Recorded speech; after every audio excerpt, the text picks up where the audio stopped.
Saya juga lihat ada tradisi banyak sekali ya di Indonesia yang dijadikan sebagai sebuah bawaan gitu. Kalau pada saat kunut pun subuh membalik telapak tangan. Saya nggak tahu kenapa balik telapak tangan itu, gitu kan? Katanya karena ada doa di situ minta agar dijauhkan dari keburukan. Tidak pernah ada riwayat menjelaskan Nabi SAW yang membalik telapak tangan pada saat berdoa. Yang ada adalah beliau pernah mengangkat tangan, iya, gitu kan? Beliau pernah berdoa tidak mengangkat tangan, iya. Ini yang ada. Bahkan beliau pernah mengangkat tangan sangat tinggi, itu sampai kelihatan ketiak beliau SAW. Itu memang ada. Hadis-hadis sahih semuanya. Tapi kalau dibalik telapak tangan nggak ada. Ini aneh-aneh ini. Ya, jadi tidak boleh dibuat. Gitu. Jadi tidak pernah ada sunnahnya ya. Bismillahirrahmanirrahim. Assalamualaikum warahmatullahi wabarakatuh. Teman-teman sekalian yang dimuliakan Allah Subhanahu wa taala. Salah satu adab dalam berdoa atau kaifiat tata cara dalam berdoa adalah dengan cara mengangkat kedua tangan. Dan di sini para ulama kita rahimahullahu taala menjelaskan bahwasanya kaifiat mengangkat tangan ketika berdoa itu dibagi menjadi dua. Yang pertama adalah doa permintaan, kemudian yang kedua itu doa tolak balak. Yani doa tolak balak maksudnya berdoa kepada Allah Subhanahu wa taala agar dijauhkan kemudian disingkirkan bala atau musibah yang menimpa orang yang berdoa ataupun masyarakatnya.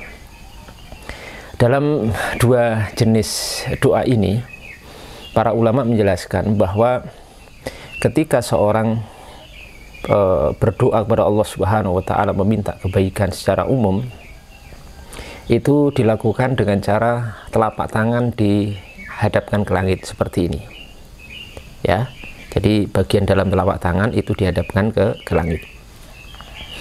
Adapun dalam doa tolak balak itu sebaliknya. Jadi ketika doa tolak balak maka yang dihadapkan ke langit bukan bagian dalam telapak tangan tapi punggung telapak tangan. Jadi seperti ini. Ya seperti ini ketika doa tolak balak. Ini berlaku untuk doa secara umum semuanya. Wabil khusus dan lebih khusus lagi adalah doa ketika kunut ya, ataupun ketika kunut witir, kunut subuh ataupun kunut witir ya, ataupun doa secara umum sebagaimana yang sudah kita sebutkan tadi. Sehingga pernyataan sebagian pihak yang mengatakan bahwasanya kalau doa misalkan kita kunut awalnya, kemudian doa meminta kebaikan, kemudian setelahnya itu ada permintaan tolak balaknya, kemudian dibalik seperti ini katanya tidak ada dalilnya, tidak ada contohnya dari Nabi SAW. Kemudian ada yang mengatakan itu doa yang aneh-aneh ya, itu begitu. Ini pernyataan yang tidak benar sama sekali. Jadi hendaknya pernyataan-pernyataan seperti ini dihindari ya. Jadi kalau seorang itu memang tidak tahu, itu hendaknya mengatakan tidak tahu. La adri, saya tidak tahu. Jadi harus dibedakan antara tidak tahu dan tidak ada. Kalau seorang mengatakan tidak tahu itu lebih elegan dan mengakui akan kekurangan diri serta menisbahkan itu kepada dirinya.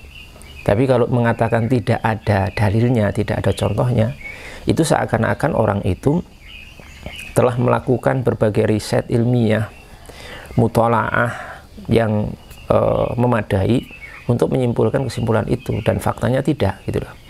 Jadi nanti ada unsur malah kebohongan kepada kaum muslimin. Teman-teman yang dimuliakan Allah Subhanahu wa taala, masalah doa membalik telapak tangan yang asalnya seperti ini kemudian dibalik seperti ini ketika tolak balak, itu ada dasarnya, ada dalilnya, dan ada contohnya dari Nabi Muhammad SAW. Yang pertama itu sebagaimana disebutkan di dalam sebuah hadis ya, sebuah hadis di mana hadis ini diriwayatkan oleh Imam Ahmad dalam musnad beliau dari sahabat Khalad bin As-Sa'ib radhiyallahu anhu, atau Khalad bin As-Sa'ib Al-Ansari radhiyallahu ta'ala anhu. Beliau mengatakan anna Nabiyya sallallahu alaihi wasallam kana idza sa'ala ja'ala batna kaffaihi ilaihi wa idza ista'adha ja'ala dhahirahuma ilaihi. Kata Khalad bin As-Sa'ib Al-Ansari radhiyallahu anhu, sesungguhnya Nabi sallallahu alaihi wasallam itu apabila meminta kepada Allah Subhanahu wa taala, itu menjadikan batna kaffaihi ilaih, menjadikan bagian dalam, ya, bagian dalam telapak tangannya itu menghadap kepadanya, ya, maksudnya kepada wajahnya seperti ini, atau dalam riwayat disebutkan menghadap ke langit seperti ini. Wa idasta'adha, tapi kalau meminta perlindungan, ya, tolak bala, maka Nabi SAW menjadikan bagian punggung kedua telapak tangan beliau ke arahnya, ke arah mukanya seperti ini, atau dalam riwayat disebutkan ke arah langit. Ini hadis dalam Musnad Imam Ahmad rahimahullahu taala. Kemudian hadis di atas. Jadi di sini dalam hadis yang kita sebutkan ini ada dua bentuk kaifiyat mengangkat tangan. Jadi ada doa kebaikan, minta kebaikan, ada doa tolak bala sebagaimana yang sudah kita jelaskan. Pertama ini jelas dilakukan oleh Nabi SAW, keduanya. Jadi cara pertama dan cara kedua sesuai dengan kondisi yang dialami oleh beliau SAW. Kemudian yang kedua, hadis yang pertama tadi dikuatkan oleh hadis yang kedua dalam Sahih Muslim, ya, dalam Sahih Muslim dari hadis Anas bin Malik radhiyallahu taala anhu. Di dalam hadis ini Anas bin Malik radhiyallahu taala anhu menyatakan anna Nabiyya sallallahu alaihi wasallam istasqa fa asyara bi dhahri kaffaihi ila sama. Ya, sesungguhnya Nabi sallallahu alaihi wasallam istasqa, doa istisqa, doa minta hujan. Dan doa minta hujan ini termasuk doa tolak bala, supaya apa? Untuk meminta kepada Allah Subhanahu wa taala agar bala, musibah, bencana yang menimpa beliau dan para sahabat waktu itu, ya, di musim kekeringan, paceklik, ya, kekurangan air, itu dihilangkan oleh Allah Subhanahu wa taala dengan diturunkan hujan. Nah, ketika doa istisqa seperti ini yang masuk kategori doa tolak bala disebutkan dalam Sahih Muslim ini oleh Anas bin Malik, fa asyara bi dhahri kaffaihi. Beliau mengisyaratkan dengan dua punggung telapak tangannya ila sama, ke langit. Jadi seperti ini. Ketika istisqa. Ya, ketika istisqa seperti itu, dan ini dilakukan oleh beliau dalam doa tolak bala.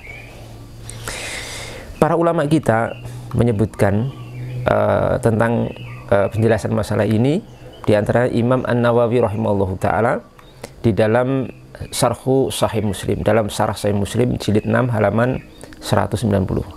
Beliau rahimahullahu taala mengatakan, qala jama'atun min ashabina wa ghairuhum as-sunnati fi kulli du'ain li raf'il bala kal qahti wa nahwi ayarfa ayatayhi wa yaj'ala dhahra kaffaihi ila sama wa idza da'a li su'ali syai'in wa tahsilihi ja'ala batna kaffaihi ila sama.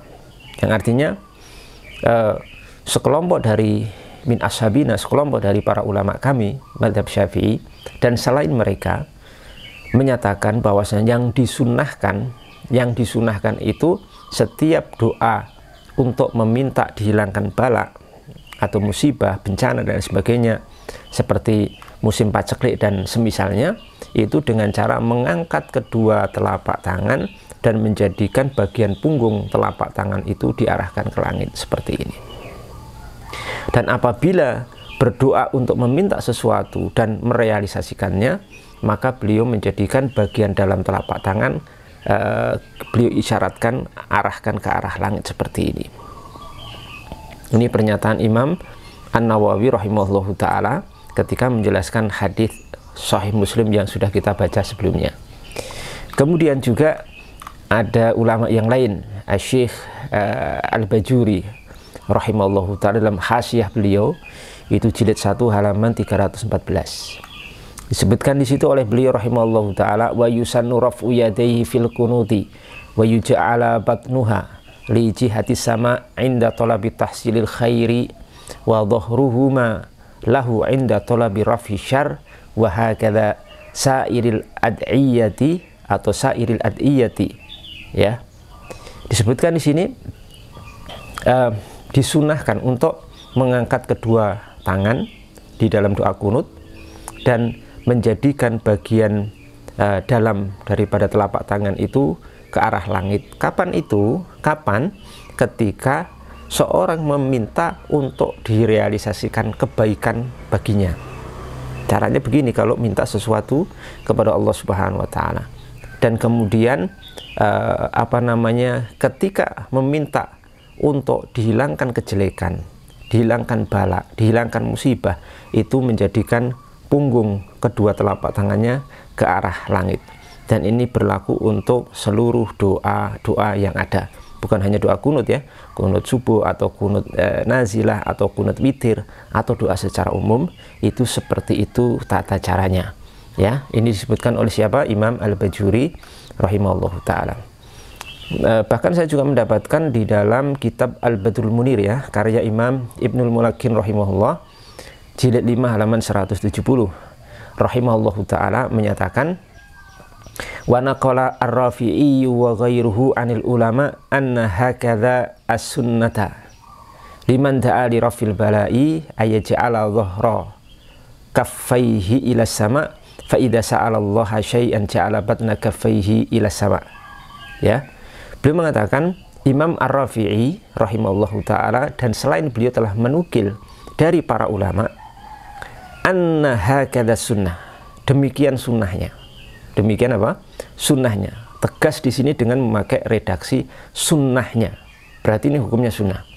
Bagi seorang yang akan meminta kepada Allah Subhanahu wa taala untuk dihilangkan bala, untuk menjadikan punggung kedua telapak tangannya ke arah langit, dan apabila dia meminta sesuatu selain Allah Subhanahu wa taala, dia menjadikan bagian dalam telapak tangannya itu ke arah langit. Ini dalil-dalil dalam masalah ini, dalil-dalil dalam masalah membalikkan telapak tangan dan mengarahkan dua punggung telapak tangan ke arah langit ketika berdoa ya, dari hadis-hadis Nabi Muhammad SAW serta penjelasan para ulama kita yang sudah kita sebutkan nama-nama mereka. Dengan penjelasan ini gamblang bagi kita bahwasanya tuduhan ataupun sangkaan sebagian pihak yang mengatakan bahwasanya membalikkan telapak tangan dan mengarahkan punggung telapak tangan ke arah langit itu tidak ada dalilnya, tidak ada contohnya, itu perbuatan aneh-aneh dan seterusnya, ini tidak dibenarkan sama sekali. Ya, sangat mungkin ini berangkat dari ketidaktahuan atau kebodohan. Jadi kalau boleh saya memberikan saran, kalau seseorang itu tidak tahu, janganlah mengatakan tidak ada. Akui kebodohan kita, akui keterbatasan ilmu kita, sehingga kita perlu mengatakan la adri, saya tidak tahu. Sebagaimana Imam Malik rahimahullah ta'ala ketika ditanya sekitar 45 pertanyaan, beliau menjawab, yang dijawab hanya 5 pertanyaan, dan sisanya beliau jawab dengan kata la adri, saya tidak tahu.